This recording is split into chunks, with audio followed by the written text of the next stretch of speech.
I'm Pascal Anson. I'm also one of the tutors on Level 4 Graphics.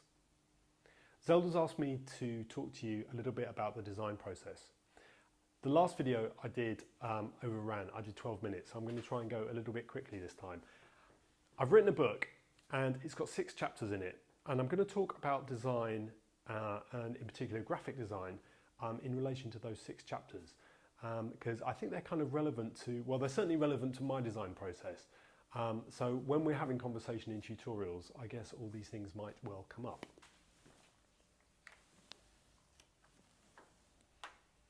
Okay, so the first topic I'm going to talk about is taste. So you have your taste and I have my taste, and everybody has their own view of what good taste and bad taste is. However, we try and not let that cloud too much judgment, because if you get into an argument about whether you like something or you don't like something, it doesn't really normally go very far with design, because it's kind of like, well, I like it, well, I don't like it. And therefore, I think it's really, really important that you build some kind of logic into your argument about why something looks the way it does. So that's why taste is important. And I think I want to ask you, the challenge is really to think about new ways that things can look interesting. So redefining taste, redefining the aesthetics of something is very, very important. The next topic is unwanted. Now, unwanted in this image can mean something that people will throw away. But what I want to talk about today about unwanted is unwanted ideas. So it seems like the world is full of kind of wanted ideas, and those wanted ideas are things that look good or taste good or sound good, and everybody kind of thinks they're all right. And then there's a whole lot of other stuff which people disregard or don't see any value in. And for me, they're the unwanted things. And that's where I'd like to push you to explore. So look at the unwanted things. Look into the corners that people don't want to look into. Look at things which are not trendy. Look at things which people don't want, which people don't consider as valuable. Because I think that's where new ideas can come from. Kind of looking the other way to where everybody's looking. So that's what I mean by unwanted. Unwanted ideas. Go after them, chase them, and find them.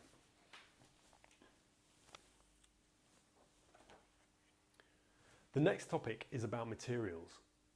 Downstairs is a fantastic workshop with much more than just MDF and plaster. I say MDF and plaster because they seem to be the kind of classic go-to materials for graphic designers. But there's so much you can do down there. There's many, many different materials and many different ways of processing those materials. From very standard things like, I don't know, stone carving, to brand new laser cutters and 3D printers. And we use all that is available downstairs on this course. So you need to go and find out about what's possible, what we can do. Most things are possible. You're very lucky to have that extensive workshop downstairs, so go and use it.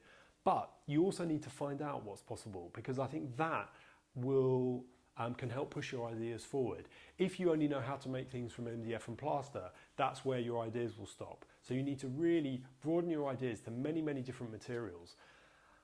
In terms of how things are made, you know, I understand that you're not product designers, you're not industrial designers necessarily, and when you make something, you've got to make sure that it's made really, really well. I know a lot of the time it's about the idea, but also the thing itself needs to be made really well. And that comes from trial and error. You're not going to get it right first time. Nobody does that. And experience comes from testing all those kind of materials. But also I can help. I know a lot about how to make things, and I know about materials. So really push yourselves to use the workshop and get the inductions, even though you know, there are big scary materials, like machines down there that can chop your hands off. You need to go and find out what's possible. Where are we? Here. Okay, so the next thing I want to talk about, it's kind of related a little bit to materials, and that's object. So I want to talk about object or artifact.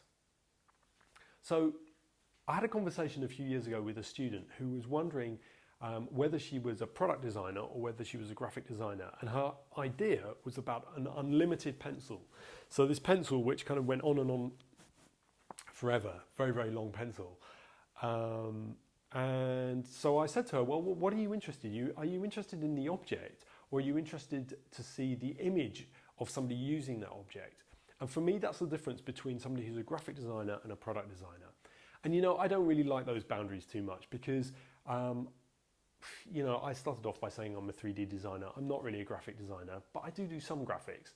And hopefully you'll go away from what I suppose is traditionally thought of as graphic design, posters, business cards, printed material, stuff on the screen. You can do all that, but also it really doesn't matter how you express your ideas, whether it's through architecture, through fashion, through a product, through a piece of furniture.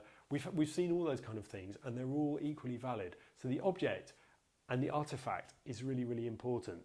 So the idea is important, but also the realization of that through some sort of physical manifestation is going to be the object.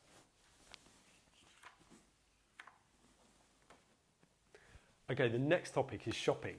So I've got a little motto, which is don't make what you can buy faster. So what I mean by that is for projects, you're going to have to, you know, often spend quite a bit of money and buy stuff. And especially when you're working in a group, don't do this thing where you all go off shopping together and you all look around together and then you all come back. When you're working as a group, you need to divide the work up. One person goes to shop for that. The other person goes and processes that in the workshop. So shopping is important because it can really, really speed up the design process. So reappropriating something that you find in a shop for your project is really, really important. So you need to go you need to go shopping as a designer, not as a consumer, and that takes a little bit of a mind shift. You've got to go and shop slightly differently, but don't be afraid to buy stuff in which you can then either process downstairs or use or repaint or take apart in some way.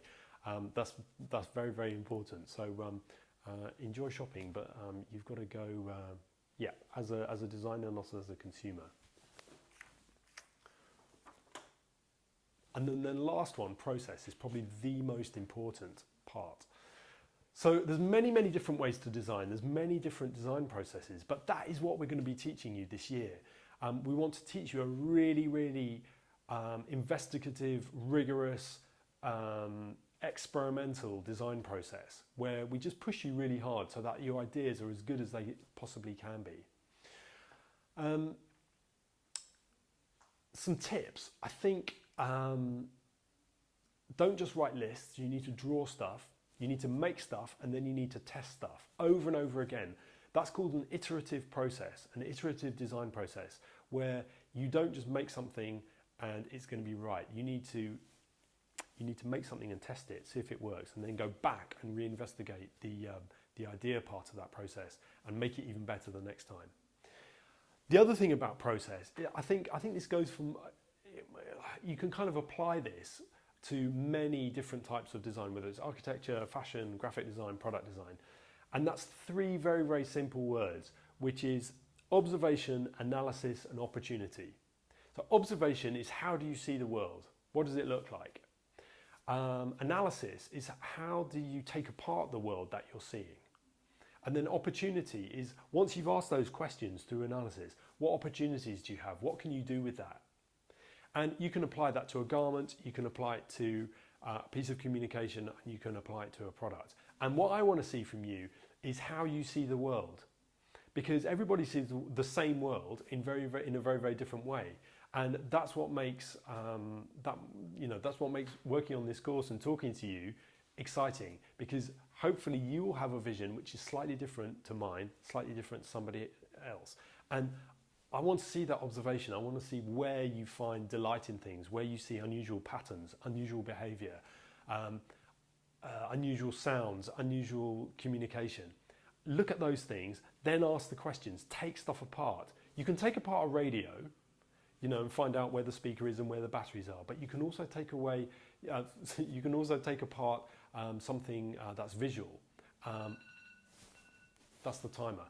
I'm going to leave it at that. I'll see you next week.